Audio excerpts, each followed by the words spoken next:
unabashed, the most unpredictable, becomes a headline, the most volatile, outrageous behavior, unsubstantiated narratives, a battle of personalities. Welcome to Grand Tamasha, a co-production of the Carnegie Endowment for International Peace and the Hindustan Times. I'm your host, Milan Vaishnav. For all their managing of the narrative and meddling with the politics, the powers lurking behind the scenes in Pakistan underestimated the PTI's popularity with the electorate. And what has followed is chaos. Pakistanis tuned into their news channels were watching their democracy being managed in real time. Throttle of the UN High Commission for Human Rights. Some observers believe the biggest threat to Pakistan's democracy is the military. The army has ruled the nation for about half of its existence since Pakistan was formed back in 1947. And critics claim the military has already decided who will win power this time. The February 8th elections have been marred by violence, mobile disruptions and delayed results. Serious rigging allegations have also been leveled by major political parties, throwing the country into further political turmoil. Imran Khan and what the army wants, the army usually gets in Pakistan, but these elections, I think, have seen a very significant Candidates backed by the imprisoned opposition leader Imran Khan have won the most seats in parliament, though they fell short of a majority. Khan supporters gathered outside the Election Commission in Karachi. They say vote rigging in Thursday's balloting denied them enough seats to form a government by themselves. Three-time Prime Minister Nawaz Sharif, whose party... Last Thursday, voters in Pakistan went to the polls in the country's first general election since the July 2018 election that brought former Prime Minister Imran Khan to power. In 2022, Khan was ousted in an unprecedented no-confidence vote and now finds himself behind bars. His political party, the PTI, was repressed with party members jailed, harassed, and eventually forced to contest the 2024 elections as independents. The military, widely seen as the guiding force behind these moves, appeared to put its faith in another former Prime Minister, Nawaz Sharif. The election results appear to have caught the military and perhaps many Pakistanis by surprise. At last count, independents backed by Khan's PTI emerge as the single largest bloc, capturing 93 seats. To talk about the election and what it means for Pakistan and the region, I'm joined today by Zoha Wasim. Zoha is an assistant professor in the Department of Sociology at the University of Warwick, and as of this month, a non-resident fellow at the Carnegie Endowment. She is the author of Insecure Guardians, Enforcement, Encounters, and Everyday Policing in Post-Colonial Karachi. I'm pleased to welcome her to the show for the very first time. Zoha, good to see you. Thanks so much, Milan. Thank you so much for having me here. It's nice to be here and a very exciting time to be talking about the elections in Pakistan. Indeed. I want to start, before we get to the here and now, by rewinding a bit. In 2018, PTI, the party of former cricket superstar, heartthrob, celebrity Imran Khan, emerged as the single largest party in parliament following that year's general elections. PTI would go on to form a coalition government with Khan as its prime minister, but just 4 years later, Imran Khan became the first prime minister in Pakistan, ousted by a parliamentary vote of no confidence. So just to kind of refresh our memory here, tell us a little bit about who Imran Khan is and what led to his ouster back in 2022. Sure. So basically, as I think is now well known, Imran Khan was brought in as prime minister in 2018 elections, which were also allegedly rigged to bring him into power. And he came with the patronage of the Pakistan army, the all-powerful army. And then almost two years ago, I think, so Imran Khan became the first prime minister in Pakistan's history to be removed in a vote of no confidence. But of course, certainly not the only prime minister to be removed from office before the term was completed. As is now well known, no Pakistani prime minister has ever completed their term in office thanks to the military's interventions and interferences. Very simply, his fallout with the military, sort of led to his ouster 2 years ago. And this Project Imran, as it's now popularly known, it was initially designed by the military establishment. It's said to keep Khan in power for, some say, about 10 years at least, so that he would remain loyal and compliant with the military and on the same page with the military. But this so-called unholy marriage of convenience, this unholy alliance, as people call it, it fell apart faster than could have been predicted. And differences began to emerge between Khan and his patrons in the army for a number of reasons. Firstly, there were differences over Khan's governance choices, primarily in Punjab, and the way he was managing domestic affairs and provincial affairs in bureaucracies and other domestic institutions. He was considered to be a bad leader. His governance was quite problematic. He was not him and his government led by PTI were not very interested in implementing policy changes and reforms. They were more interested in anti-corruption investigations and less interested in stabilizing the economy. So that was one of the reasons. The second was that the then Army Command General Bajwa and Imran Khan differed over foreign policy. Imran Khan was vehemently anti-America and anti-India in his stance, but Bajwa, it said, wanted a more conciliatory approach with India, and he wanted to maintain ties with the U.S., especially in a climate when the U.S. was losing interest in Afghanistan and Pakistan. They wanted to maintain some kinds of ties with America, but Khan was increasingly intent on pushing this anti-America and anti-India narrative in the country, which was becoming very popular and making things very difficult for the military command. And then third, and most importantly, the reason that led to the ultimate fallout is that Khan became quite confident and began meddling in the army's internal affairs. And as the story goes, he wanted to influence the appointment of the then DGISI, the Inter-Services Intelligence Agency, the premier intelligence agency of Pakistan. He wanted to influence the appointment of its chief, Faiz Hamid. He wanted Faiz Hamid to continue as DGISI, and because Faiz was allegedly one of the people who brought Khan, facilitated Khan's rise to power. But Bajwa, on the other hand, wanted to remove Hamid, and Khan was blocking those attempts. And I think this profoundly angered the army's high command, and thus the tears became the tears on the same page relationship became quite evident and quite problematic. And with these cracks emerging, the PMLN and People's Party, the Pakistan Muslim League Noon and People's Party of Pakistan, they had by now also formed an alliance, a sort of a coalition known as Pakistan Democratic Movement, or PDM, and they found, as this relationship between Khan and the army was rupturing, they found an opening for themselves, an opportunity to kind of become more presentable and palatable to the military at that time. And they began presenting themselves as better alternatives, more compliant alternatives than Khan.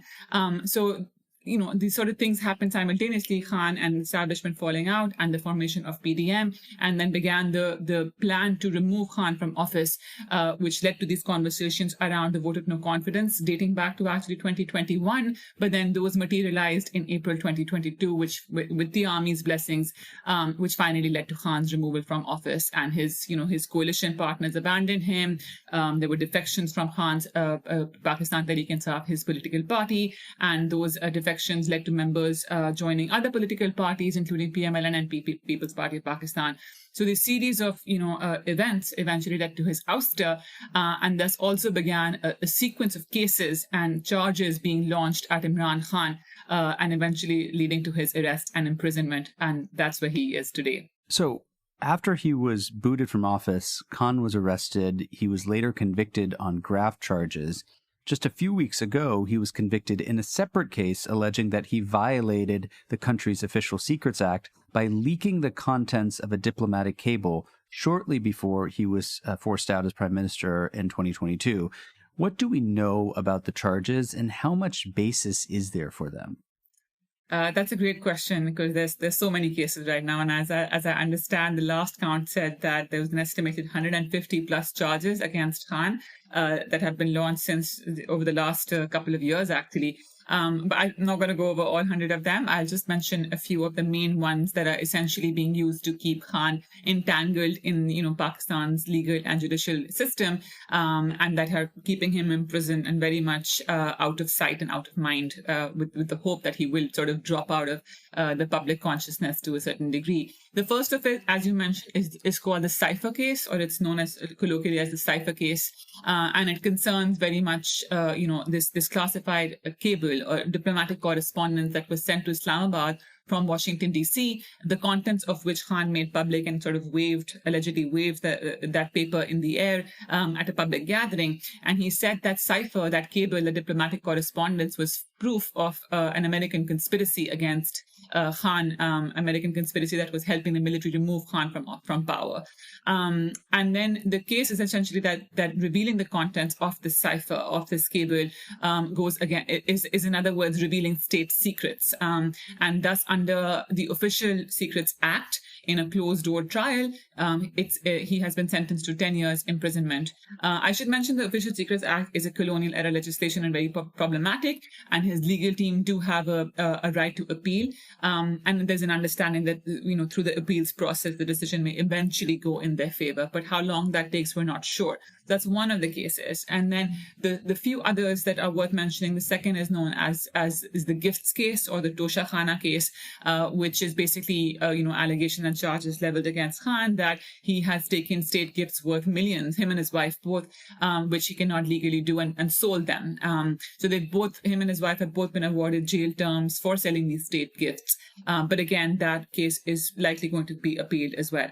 And the third and most problematic, the one I think that has gotten the civil society most agitated, against this repression directed towards Khan, is known as the Iddat case, which is very much about the period of divorce, the Bush and Bushra Bibi's marriage with Imran Khan, and whether it's even valid, because Islamically there's supposed to be a period of time known as the Iddat period that's supposed to pass before a divorced woman can marry another man, and the theory goes that period had not passed. So on Islamic grounds, they're trying to make this case. I don't think it's going to hold either, and I think there's a lot of anger. Civil society is very angry that this case has been brought. But I should say that all of these cases are kind of working together to sort of challenge this perception of Khan as a legitimate leader for Pakistan, right? I think that even though none of them will necessarily hold in the near future, and they will all be challenged, and eventually the charges may be dropped due to lack of evidence, but what they are doing is that they're creating a certain narrative, a certain picture of Imran Khan, right? The gifts case, or the Tosha Khana case is trying to project him as being financially corrupt. The Iddat case is trying to project him as morally corrupt and religiously, sort of questionable character. And then the third one, the cipher case, is trying to present him as being a threat to the nation and to national security. So I think these narratives have been really important, and that's why they're the cases are kind of coming in quick succession to present Khan as this, as a problematic figure and somebody who should just be dropped out of public conversation and consciousness. And I think that's what the establishment is trying to do via the legal route and via the judiciary. So if you look at the past year, many PTI supporters have been arrested. Party leaders have been coerced into giving up their positions. The party was deemed ineligible to use its electoral symbol in these elections. Its candidates were forced to stand as independents. The simplest explanation, I think the one that is widely circling on the media and social media, is that the military simply decided Khan was a danger to the country. Khan was a danger to its interests. Now, this is obviously the simplest explanation. Do we think it's the correct one? I think to a degree, that is what the establishment is trying to project Khan as, right? And they've kind of seen Khan to become quite problematic for themselves. I think that he was ultimately raised to be a populist leader, and then he became somebody who was undermining the army's position in the country and was weakening their position and status vis-a-vis the civilian leadership. And I think, therefore, what we've seen in the past couple of years, from the vote of no confidence to the elections over the past few days, is an interesting timeline of events unfolding. As you say, there's been a strategic kind of a situation of creating an unequal playing field by the military and the establishment to delegitimize Khan and present him as a threat and a danger to national interest and national security. And it's created a very repressive and non-democratic environment in the country. So, as you said, it sort of starts from the vote of no confidence when he's booted out of office. Even though in the by-elections in Punjab, he sweeps in those by-elections. But at the same time, cases start coming against Khan, and charges are being leveled against him. First, starting with the anti-terrorism law, and then later, eventually, he's disqualified from running for office for 5 years. And then there's been a number of attempts to arrest him, and then eventually in the anti-corruption case of a land, it was a case against a land being sort of bought, I think, and in that case he's eventually arrested on May 9th, which is when we see protests and violence and agitation on the streets, and the visuals are quite alarming, and his supporters are very angry, and there's an unprecedented violence that's an anger shown towards directed at military installations within Pakistan. And it gives the army a perfect excuse, a perfect reason and opportunity to unleash their wrath and unleash their vengeance against PTI and PTI supporters. And we see the leaders are being arrested, the supporters are being arrested, including women, on very trumped up charges. Many are jailed, many are tortured, many defect from the party. They start appearing on television channels saying that they're either joining another party or they're leaving PTI because of the so-called terrorism that they saw on May 9th, or they're just leaving, politics for good. And so you see that PTI, the party, is then systematically dismantled, and an environment of fear and intimidation is created in Pakistan in the summer of 2023. There was a period before that when it actually became quite okay for, members of the civil society and analysts and journalists to speak against the military even, and to name and shame and to, call out army leaders on TV and otherwise. But in this period of repression following May 9th, we see that becomes impossible to do. And there's a categorical, a strategic kind of, situation created that it becomes very difficult to criticize the military and talk about them very openly. And then eventually Khan is sentenced to prison on grounds of corruption. And that becomes one of like 150 cases, as I mentioned, against Khan, and creates a very good environment for Nawaz Sharif to return to Pakistan also, which is something that happens, I think, a few months after May 9th. He returns to Pakistan, and the stage is set for the next elections. And gradually what we also see is that while on the one hand, these cases are mounting against Khan, on the other hand, the cases against Nawaz Sharif begin to be dropped by the courts. And then in January, more recently, the Supreme Court scraps the lifetime ban on politicians, which clears the way for Nawaz Sharif to contest the elections.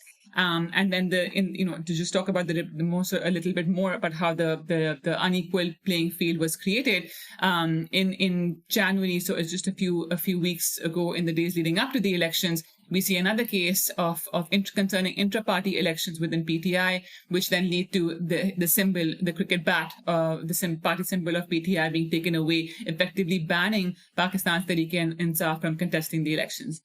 So yes, there's been a concerted effort to undo Project Imran and perhaps pave the way for another hybrid compact in the country, with the Sharifs back in government and People's Party also present there. I should also mention on the question of whether Khan was a danger to the army. So there was this one potential danger he posed by becoming this populist and very popular leader, who was really resonating with the youth of the country and across classes as well.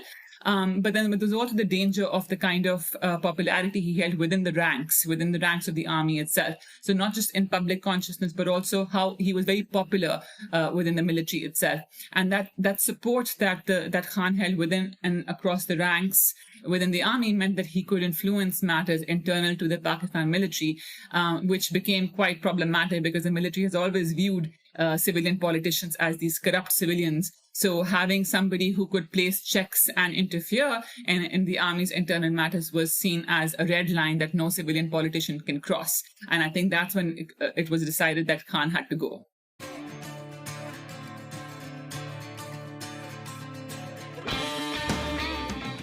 Hey, Grant Tamasha listeners, thanks for listening to the podcast. Putting this show together each week is a labor of love, but it takes a lot of work to put out a great show every week. If you'd like to support the work we do at Grant Tamasha, please visit ceip.org/donate. Don't forget to subscribe to us on Apple Podcasts, Google Podcasts, Spotify, or on your favorite podcasting platform, so you'll be the first to know when a new episode rolls out.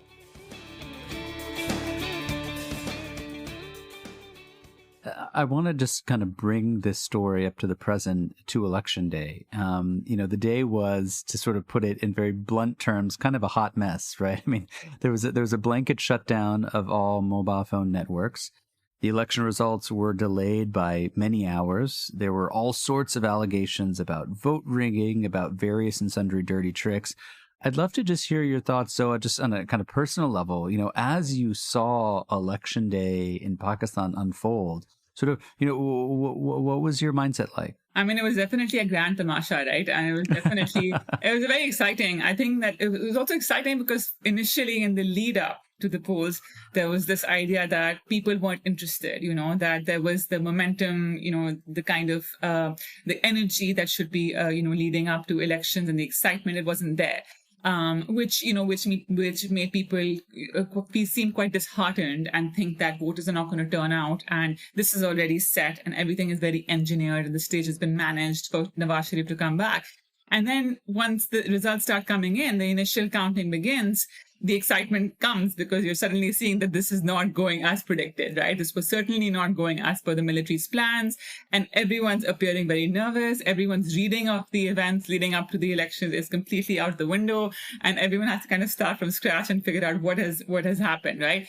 So I think that, certain things were very interesting to watch. One, there was certainly a low voter turnout in a lot of constituencies, and what that was supposed to mean was that if there was a low voter turnout, it would work against PTI's favor. It would work against Imran Khan. But actually, we saw that there was significant support, even though there was a low voter turnout, and it was made because you see, like when the party symbol was banned, a lot of confusion was created about which candidate you should be voting for and what's their symbol, right? And to make things further difficult for the voter on the day, the internet was shut down, mobile services were shut down, so people did not necessarily know always where they're supposed to be going and where their polling stations were located. Coordination became very difficult. So they tried to kind of make things very difficult on the day, and they were very confident that voters are not going to be able to cast their vote for PTI and Khan, but that's not the way it went. A lot of PTI, as you said, 93 or 95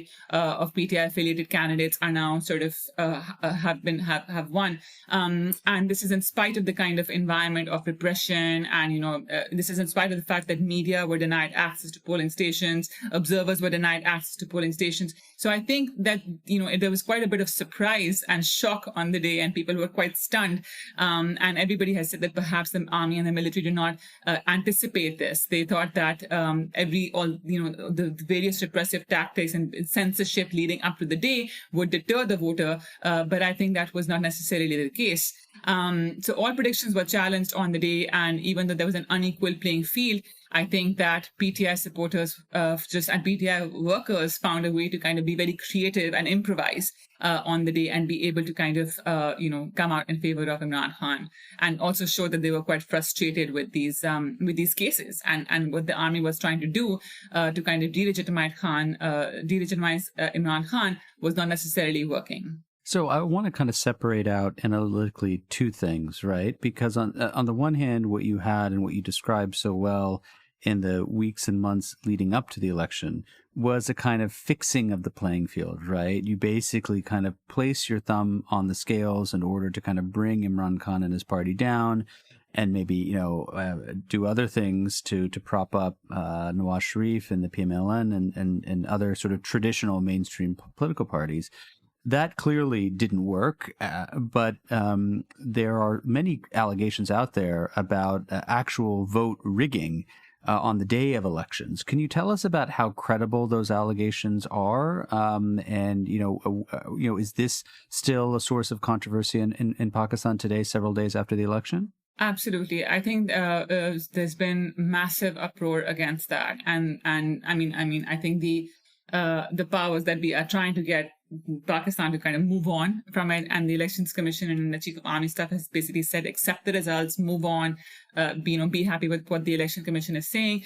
But I think you're seeing a lot of pushback from the media, a lot of pushback from the legal fraternity as well, because several of the independent candidates that were running with PTI support are lawyers as well, and they will be contesting these results in courts. I think it was very suspicious that I think there was a certain time by which the Election Commission was supposed to release the results, and that got delayed substantially. And I think it was very unclear why that was delayed, why the sort of releasing the results were delayed. There's been lots of reports about ROs, the officers who are responsible for collating the results, meddling, and changing forms, changing the number of votes, and just generally sort of delaying presenting the results. And then you see the way the numbers begin shifting over time after hours of delay.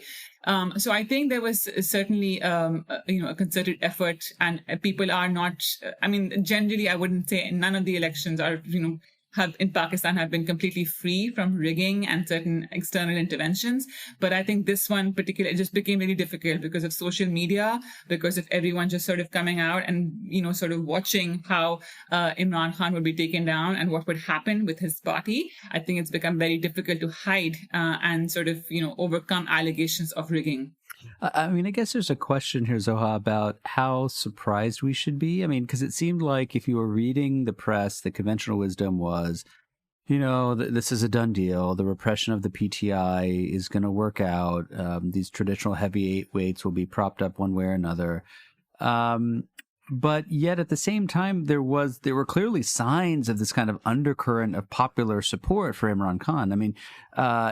Tell us a little bit about, how we sort of missed this electoral earthquake. Did we just think that the fixing of the playing field would have been more competently or more effectively managed? Yeah, I think this is something that analysts and academics both will be studying for a while. Like what exactly happened, in these elections, and how did we get here? What did we miss? And I think there's a number of reasons that we can think about or speculate, right? I think firstly, we may have underestimated the resilience of Khan supporters. I think everybody thought that in a climate of fear and intimidation, they're not going to come out. And if they're, confused enough, if, family members have been picked up, if they've been censored enough, Khan's name cannot be taken on television, his speeches are censored. There's so many ways in which the establishment had tried to kind of, suppress any kind of support for Khan. I think in that environment, we thought that the voters would not trust the system enough to even cast their vote. But I think that was not the case. I think that they underestimated Imran Khan's pull and attraction and the way that he inspires young voters in a way that PMLN has not been able to do. I think we also underestimated Khan's voters and supporters' creativity and improvisation, right? In spite of this repression, they found ways of using mobile phone applications to inform their voters where to go on the day of the polls. They found ways of communicating with their voters using, artificial intelligence and other sort of and other things on social and other tactics on social and digital media. So I think that, what the establishment was trying to do is, keep him away from the public eye. But PTI's supporters and members and workers were really crafty and creative in how to keep the conversation going and keeping Khan allowing Khan to keep inspiring voters on the day of the polls. And then the second explanation, perhaps, is that the military overplayed its hand. I think the army thought that using so much repression, using all these cases to delegitimize Khan would work in its favor. But I think at some point it started backfiring. And I think, the Iddat case was certainly one of them, is when people were just like, this was such a private matter and it should not have been, discussed in this way on television or in the courts. I think the quick succession in which the cases and were brought to courts and verdicts were passed, I think people began seeing through that a little bit, right? They began seeing through this kind of management and engineering that was happening. And I think that that did not work in the army's favor a little bit. And people were not able to endorse what the army was doing in good conscience. And then third, I think that the use of, I think PMLN and Nawaz also overestimated and became too confident in how popular they were, right?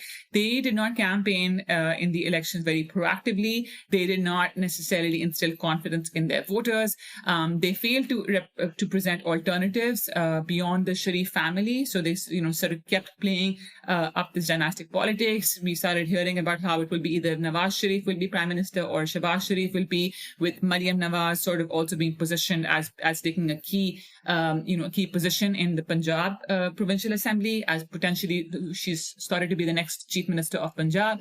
So I think that did not really appeal to the urban voter and the young voter. And I think Nawaz Noon League was not able to kind of calculate that properly, and they overestimated how much power they overestimated their own position in Punjab and in the country. So I want to ask you about this issue of dynastic politics, which you alluded to earlier. And Pakistan, much like its neighbor India, has a long history of dynastic politics. In fact, it's quite a hallmark of South Asian politics writ large.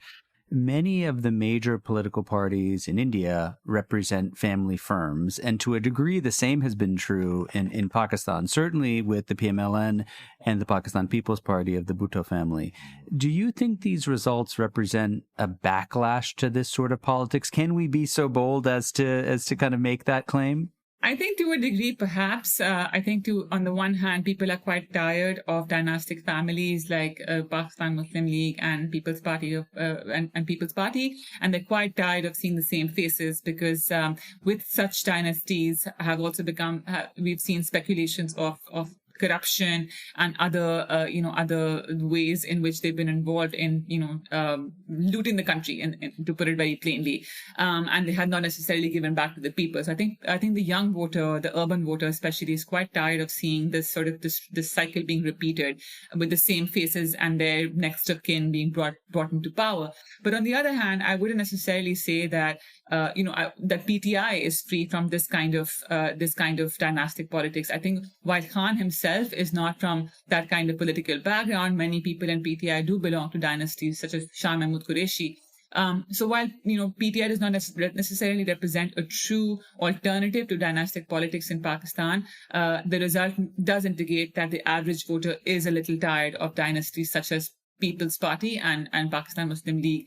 But countries like Pakistan, I would say, and especially politics in countries like Pakistan, it's still based around kinship, networks of patronage, and familial ties and familial relations. So I don't necessarily see a very transformational shift away from that kind of from this kind of dynastic politics playing out in the current configuration of politicians and political parties in Pakistan. So I want to ask about one of the biggest and perhaps most difficult questions in the minds of probably listeners of this particular podcast, which is, what do these results mean, if they mean anything, for the future of India-Pakistan ties, right? It was interesting to see Indian Twitter during this election day, because there was a sense of sort of gloating, sort of kind of mockery that, this election is just a disaster from start to finish. And if you could only look at, your bigger neighbor to the east to see how elections are run.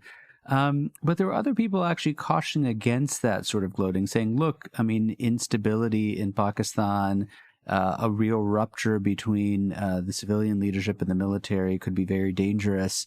How do you see these results in the context of kind of the broader regional picture, with the caveat that we don't know how things are going to end? And we'll probably end with that. But what's your sense about the larger regional implications?